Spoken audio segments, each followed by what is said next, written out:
Yo, how do these guys have so many, like, pretty good players on their team? Avs win over the Calgary Flames 3-0.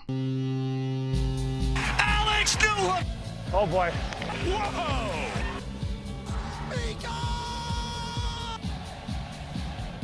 For anyone worried about the Avs getting stuck in second gear as of late, this game should kind of put that to rest.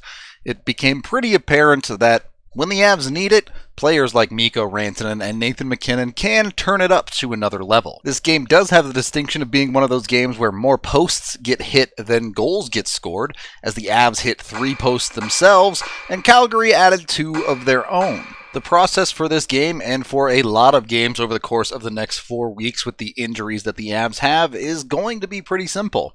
They need their offense to show up and score, and they need their goaltender to play well. Their defense, a lot of the time, is just going to be getting by. So, as I was recording this, the Avs traded for Josh Manson. That will definitely help the defense.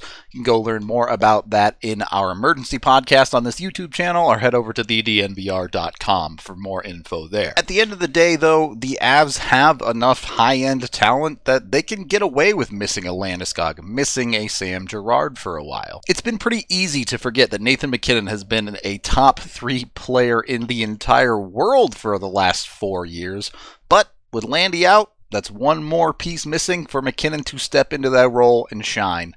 He ends up scoring the first goal of the game on the power play because he can shoot the puck. Avs on the power play here, and I know a lot of you are going to be jumping for joy as Cale gets this puck up the ice to Kadri. You'll notice no drop pass here, just a pass up the ice from Cale to get the Avs into the zone. Wow, it actually works, folks. Crazy. Kadri gets this puck over to Mikko, and Mikko, I'm pretty sure he intended to get this to Mac. It's possible he was looking for Nichushkin or something, but he goes through 4 bodies directly, backhanded, all the way across the ice to MacKinnon. Great recognition to see that Calgary has way overcommitted to that side of the ice with the Avs overloading it. MacKinnon then has all the time and space in the world to walk in and do whatever he wants, and he's just an unreal shooter.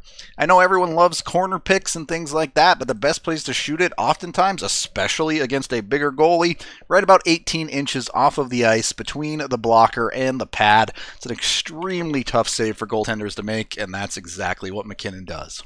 Look, obviously, MacKinnon is the big gun that gets the job done in this game, but I do want to point out Mikko Rantanen, who was so much better tonight. And I think that's the real story with Gabe Landeskog being out. Mikko kicked it up enough to play into contact. He was not blowing people up physical, but willing to take a few hits, willing to push into someone's body and still make a play, something we haven't seen much at all from him this year. So with Gabe Landeskog out, the Avs are running Val Nichushkin on the first line. The first line is having no real issues, and you're back to Kadri and Burakovsky with Alex Newhook up there on the second line with them, and that line looked great. They didn't end up scoring any goals tonight, but arguably deserved one, if not a few. Alex Newhook hitting 2 posts on 1 shot, as we counted earlier, so yeah, they looked great. The only real major nitpick I have in this game is it felt like the Avs didn't quite start it on time, and that has been a common issue over a longer stretch for Colorado now. Something you want to see them clean up. Just allowing teams the opportunity to potentially get a goal early is going to cost you eventually. Now, Darcy Kuemper played great through the first 10 and the last 50 of this hockey game, obviously keeping Calgary off the score sheet with a 45-save shutout. Kemper's a beast. You have no complaints on that side of things, for sure. And I really felt like this was a pretty solid game for Colorado. They had good offensive opportunities. Again, posts not necessarily going their way, but they were consistently keeping up at worst or outplaying Calgary for most of the night until score effects happened at the end of the game. And the reality is, the Avs didn't play their best game, but Nathan MacKinnon did, and Darcy Kuemper did, and that's enough. Even without Landeskog, the Avs' top 2 guns, when they're playing well, their top line is probably better than whoever they're facing's top line. 4 minutes into the third period, Nathan MacKinnon proves that. If you are the producer for a hockey game, a kind reminder, when there is live play going on, just stay on the high cam. Just do it. If you cut to any other angle, you're just going to miss stuff, I promise. You use all the other angles for replays and things, but when live play is going on, please stay on the high cam. Avs are not going to win a face-off here, but not lose it. It's just one of those tie-up ones where neither team really wins it. As it's going on, you see MacKinnon come in. He gets really low, really in there trying to find the puck. He does. He reaches in, he picks it out clean, and then just pulls the trigger. And for the second time in the night, he beats Vladar clean. He's just really good at hockey.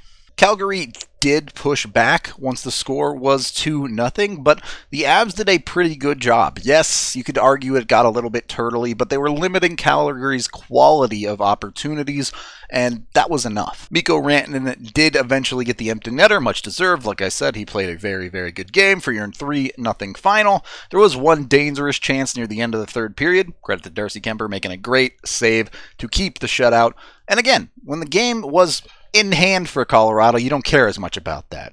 2-0, the Avs played the way they needed to play to finish the game, and they beat another very good team in the West without Gabe Landeskog and without Sam Girard. This team has consistently proven that they can survive without big pieces, and more than survive, win the majority of their games. Yes, they had a little bit of a lull here, but again, when they have games like this, that's like, okay, they've turned it up, they know what they're capable of, and there's really nothing to be too concerned about. I really have confidence that this is the best team in the league, and it's probably going to get better over the next week or so with the trade deadline coming up. It's funny to think that a 6-3-1 stretch may be the worst stretch of hockey we see for the Avs in this calendar year. That's really how good they are. This one really wasn't that complicated. Two good teams, the Avs came out the better of the two. That gives them a 10-point lead still in the entire Western Conference, and for the most part erases any of the concerns you had about their recent losses. They can still beat good teams. They don't need their entire healthy lineup to do it either. That is the end of this game video review. Thank you for watching. Head on over to thednvr.com for all of our coverage.